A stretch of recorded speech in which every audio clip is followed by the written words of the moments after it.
um vetor, então digamos que aqui a gente tem um vetor A qualquer, cujo módulo é A, né, lembrem, ou A sem a seta em cima, e a gente pode descrever esse vetor aqui usando as chamadas componentes. No caso, a gente viu que existem os vetores componentes, né?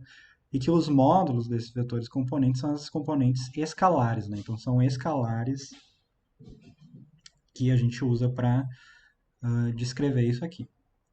E aí, o que são essas componentes escalares? Lembrem, na verdade, elas são o quanto que existe desse vetor nos eixos, né? No caso, eixos x e y. Lembrem que aqui a gente tem um ângulo reto, né, por 190 graus, aqui a gente tem um ângulo θ qualquer que depende do vetor, né, da inclinação dele, da orientação espacial dele.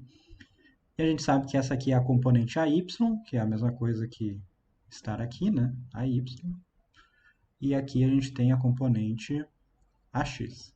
E aí lembrem as relações que a gente viu, né, foram que AX é A cosseno de θ, AY é A seno do ângulo θ, a tangente do ângulo θ é AY por AX, né? Lembrem, cateto oposto pelo adjacente. E também a gente viu, né, que o módulo do vetor A pode ser escrito em termos das componentes escalares, né, ax ao quadrado mais AY ao quadrado. E todas essas relações são relações de trigonometria básica, né? Relações do triângulo retângulo, e a gente tem aqui um triângulo retângulo, na verdade, quando a gente fala dessas componentes escalares. Uma coisa que eu falei para vocês também foi vocês não se apegarem, né? Não tentarem decorar que se é x é cosseno, que se é y é seno, né? Não lembrem sempre de olhar qual é o ângulo que vocês estão analisando, porque se a gente tem esse ângulo φ aqui, por exemplo, né? Então notem que o cateto oposto a φ, na verdade, ele vai ter o mesmo tamanho do AX, né? Então se a gente estiver falando desse ângulo φ, o AX vai ficar escrito como A seno de φ, enquanto que o AY vai ficar A cosseno de φ, e a tangente vai ser invertida aqui, né? Também o AY e o AX. Então notem, sempre olhem os ângulos, né? Notem que o módulo aqui do vetor ele continua a mesma coisa, né? Ele não vai ser alterado, não importa o ângulo que a gente escrever, ele vai ser igual a raiz de ax ao quadrado mais ay ao quadrado. Então essas componentes, né, elas são, na verdade, as projeções desse vetor nos eixos ordenados, né? O que é a projeção? É como se a gente botasse uma luz, né, iluminando o vetor. A gente pode imaginar uma luz aqui de cima e uma luz do lado, e a gente olhasse qual que é o tamanho da sombra que essa coisa faz nos eixos, né? Então, qual que é o tamanho da sombra que ela projeta aqui no eixo x, portanto, essa é a componente AX, e qual é o tamanho da sombra que ela projeta no eixo y, portanto, a componente AY. E através disso aqui a gente consegue fazer a fácil decomposição e composição de vetores. O que é isso? A gente pode pegar um vetor e decompor ele nas suas componentes, escrever em termos de x e y, e isso vai ser muito útil para a gente no futuro. Ou fazer o contrário também, né? Tendo as componentes, juntar elas de uma maneira específica para construir o vetor original. Para fazer isso, a gente também vai usar os chamados vetores unitários, tá? E o que são os vetores unitários? Talvez você já tenha ouvido falar deles, talvez não. Mas os vetores unitários eles são representados dessa maneira aqui. Ou x chapéu, ou y chapéu, ou x chapéu ou i chapéu, né? Y chapéu, j chapéu, z chapéu ou k chapéu. E eles servem exatamente para nos dar orientação, tá? Então, a única função dos vetores unitários é indicar orientação espacial. Eles não têm uma grandeza associada a eles, tá? Eles são adimensionais. E eles são chamados de unitários por uma razão bem simples, tá? Porque o módulo de todos os vetores unitários é sempre igual a 1. Tá? Então, o módulo de i é 1, o módulo de j é 1 também, que é a mesma coisa que o módulo de k. tá? Eles servem apenas para indicar orientação espacial. Então vejam, o vetor i é aquele que aponta no sentido positivo do eixo x, então é esse aqui. O vetor j é aquele que aponta no sentido positivo do eixo y, e o vetor k é aquele que aponta no sentido positivo do eixo z. A representação dessas coisas, né, então é isso aqui, basicamente. Vocês talvez já tenham visto essa representação em forma, digamos, mais matricial, né, vetor linha ou vetor coluna, talvez alguns tenham visto isso em álgebra. Essa representação, ela também muitas vezes pode ser escrita em termos de parênteses, também pode ser escrita assim, né?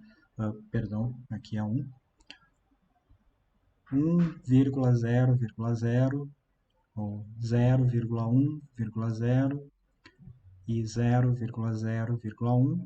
E o que quer dizer esses números aqui? Quer dizer uma unidade em x, né? Notem como a gente está mudando aqui de x até z, né? Como a gente vai avançando as casas nessa representação do vetor. Uma unidade em x, 0 em y, 0 em z. 0 unidades em x, 1 em y, 0 em z. 0 unidades em x, 0 em y, 1 em z. Então, assim a gente vai avançando nesses vetores. Esses dois formatos aqui, com parênteses ou chaves aqui, ou colchetes, né? Eles são normalmente encontrados quando a gente está fazendo álgebra linear ou mexendo com computação. É um formato muito utilizado em programas de computador, por exemplo, que vão resolver sistemas de equações ou vão utilizar matrizes para fazer alguma operação. Nós somos seres humanos, né? Então a gente sempre tenta escrever as coisas da maneira que é mais familiar para a gente, de uma maneira que é mais fácil e mais difícil da gente acabar errando. Então a gente usa essa notação aqui, tá? A gente vai usar os vetores unitários nessa forma, e aí já vamos dizer como que a gente consegue escrever qualquer vetor utilizando os chamados vetores unitários. Tá? Então, vamos pegar um exemplo aqui. Então, digamos que a gente tenha um vetor, e eu vou colocar aqui alguns valores. Digamos que a gente foi lá e analisou as componentes escalares desse vetor, e a gente chegou à conclusão aqui, né, olhando, que AX é igual a 4 e AY é igual a 3. Tá? Então, a gente está escrevendo que AX tem 4 unidades e AY 3 unidades. Unidades de quê? Por enquanto não nos importa, tá? Mas saibam que essas coisas aqui, tá? As componentes escalares do vetor, representam alguma quantidade física, portanto elas vão ter uma grandeza associada. Então, por exemplo, se a gente vai falando de posição ou deslocamento, essas coisas vão estar em metros no sistema internacional. Se a gente vai falando de velocidade, essas coisas vão estar em metros por segundo. Se a gente vai falando de aceleração, elas vão estar em metros por segundo ao quadrado. E assim vai. Então, notem as componentes, tá? Que são escalares. Então, essas coisas aqui são escalares. Elas têm unidades também, tá? Elas vão ser de algum tipo de grandeza. Então, elas têm unidades associadas a elas. Mas, no momento, a gente está interessado mais na descrição da coisa, então não vamos nos preocupar com isso. Só vamos lembrar que isso aqui é o módulo do vetor A e o próprio vetor é isso aqui. Tá? Então a gente já sabe algumas coisas. Por exemplo, o que a gente já sabe? A gente já sabe que o módulo de A vai ser a raiz positiva de 3 ao quadrado mais 4 ao quadrado. Tá? Portanto, vai dar 25, raiz de 25, 5. Tá? Então a gente já sabe isso.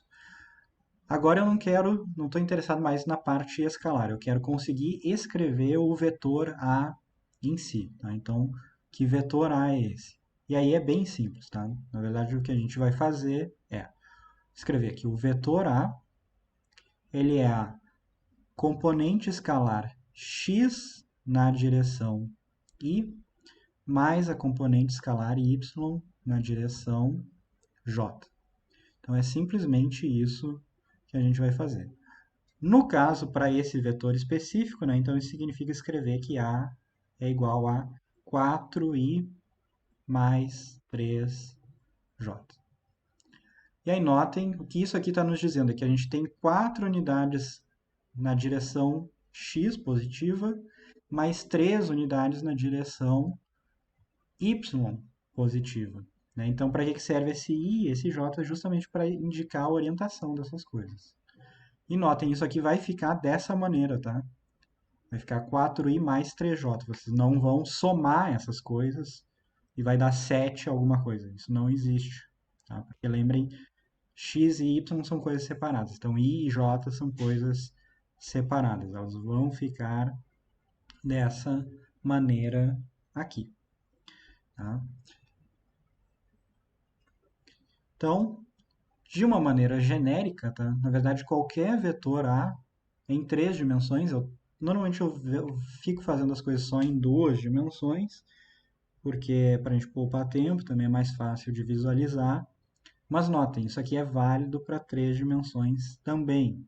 A diferença vai ser simplesmente acrescentar a componente z que a gente não tem colocado. A gente tem tomado essa componente z aqui como sendo zero.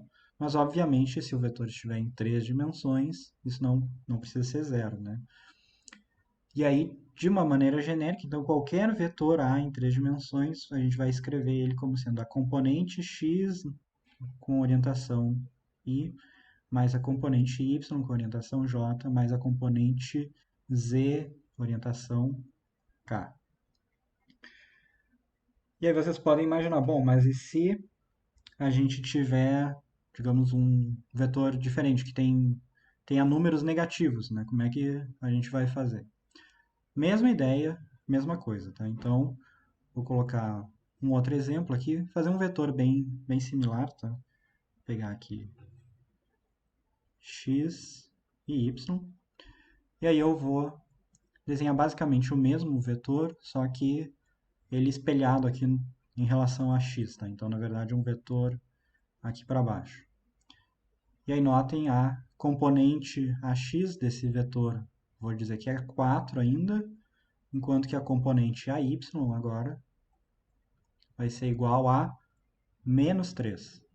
Anotem que esse é o vetor mais 4 em x, menos 3 em y. A gente está indo para o lado negativo do y. E notem, para esse vetor aqui, o módulo desse vetor aqui também é 5, né? Notem porque vai ter um 3 ao quadrado, então vai ficar 9 mais 16, a raiz disso vai ser 5, notem, não há problema nenhum. O que vai mudar agora quando a gente for escrever esse vetor A em termos das componentes? A gente vai ter que lembrar que existe um sinal negativo aqui, né? Então, esse vetor A vai ficar o vetor 4i menos 3j. Tá? Portanto, vejam, é praticamente a mesma coisa, a diferença é que a gente trocou a componente y, que era positiva, para o mesmo módulo, mas negativo. Então vejam, qualquer vetor em 3 dimensões pode ser escrito dessa forma. E essa é uma maneira muito prática de escrever, e principalmente quando a gente estiver falando de álgebra vetorial. Tá? Então depois a gente vai começar a analisar um pouquinho mais operações com vetores, tá? E essa maneira é uma maneira bem prática quando a gente está falando de operações com vetores para quando a gente está escrevendo alguma coisa e trabalhando com eles. Tá? Então a gente falou do módulo até o momento em 2 dimensões, tá? Mas notem, na verdade, o módulo de um vetor ele está determinado em 3 dimensões também, né? Obviamente, porque um vetor em 3 dimensões também tem um tamanho. E é a mesma coisa, tá? Então, o vetor em 3 dimensões, o vetor A, que tem módulo A, vai ser a raiz da soma dos quadrados das componentes. Só que agora, se eu tiver 3 dimensões, eu vou botar a última componente z ali também, que eu não vinha colocando antes. E lembrando uma coisa muito importante, né? Que eu já falei, mas não custa a gente repetir. o módulo dos vetores unitários é sempre 1. Tá? E por que que é importante que os vetores unitários tenham módulo 1?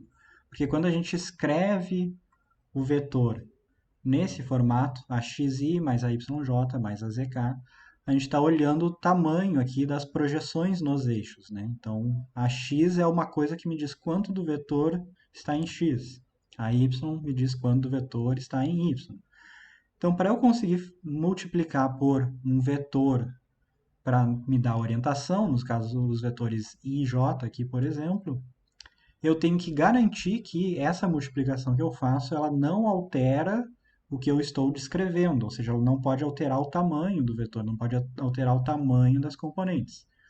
Qual é o número, né, que a gente multiplica e a coisa que a gente multiplicou permanece igual, é a unidade, é 1. Portanto, os vetores unitários eles precisam obrigatoriamente ter módulo 1, eles têm que ser equivalentes à unidade, para que quando eu faço essa operação de multiplicação, eu não altere a coisa que eu estou descrevendo. Tá? Então, vamos começar a falar um pouco das operações, tá? Soma e subtração, utilizando os componentes e vetores unitários. Né? A gente já falou como fazer soma e subtração de uma maneira gráfica para vetores, mas obviamente quando a gente estiver resolvendo um problema, a maior parte do tempo a gente não vai ficar desenhando os vetores, fazendo a soma gráfica e depois medindo o que a gente desenhou. A gente vai trabalhar de uma maneira algébrica.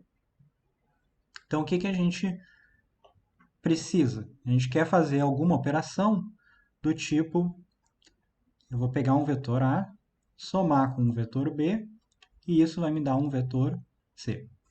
E notem que a gente tem que obedecer, né, continuar obedecendo aquela regra que vocês devem ter visto, né, já que A mais B é igual a B mais A, ou seja, não importa a ordem que eu faço essa soma, o resultado tem que ser o mesmo vetor C, por exemplo.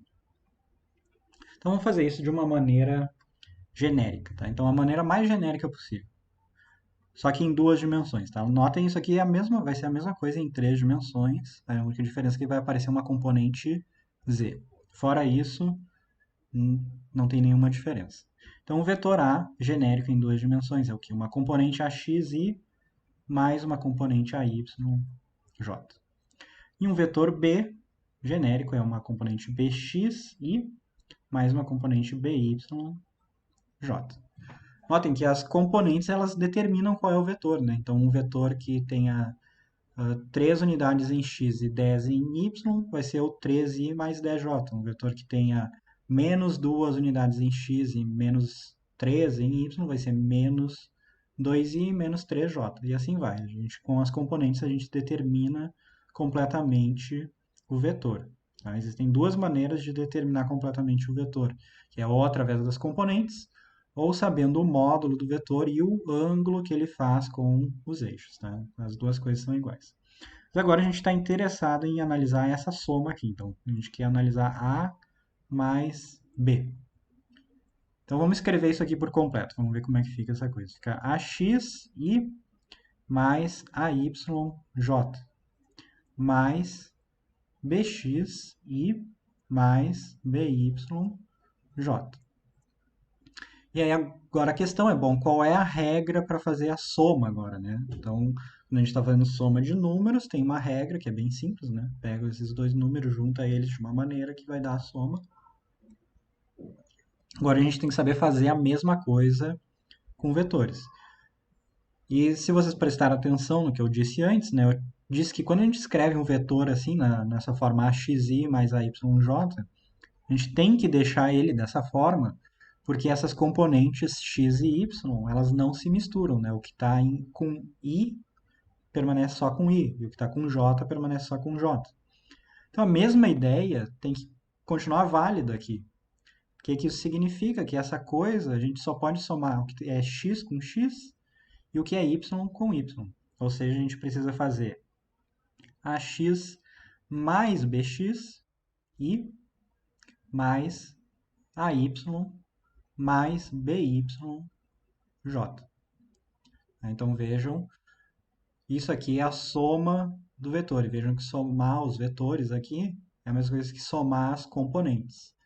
E notem também, né, a gente tinha dito, eu tinha escrito aqui, que A mais B, então A mais B, deve ser igual a um novo vetor C. Então isso aqui deve ser um vetor C. Mas um vetor C, obviamente, eu posso escrever ele de uma maneira genérica, como sendo a componente x de C e mais a componente y, j.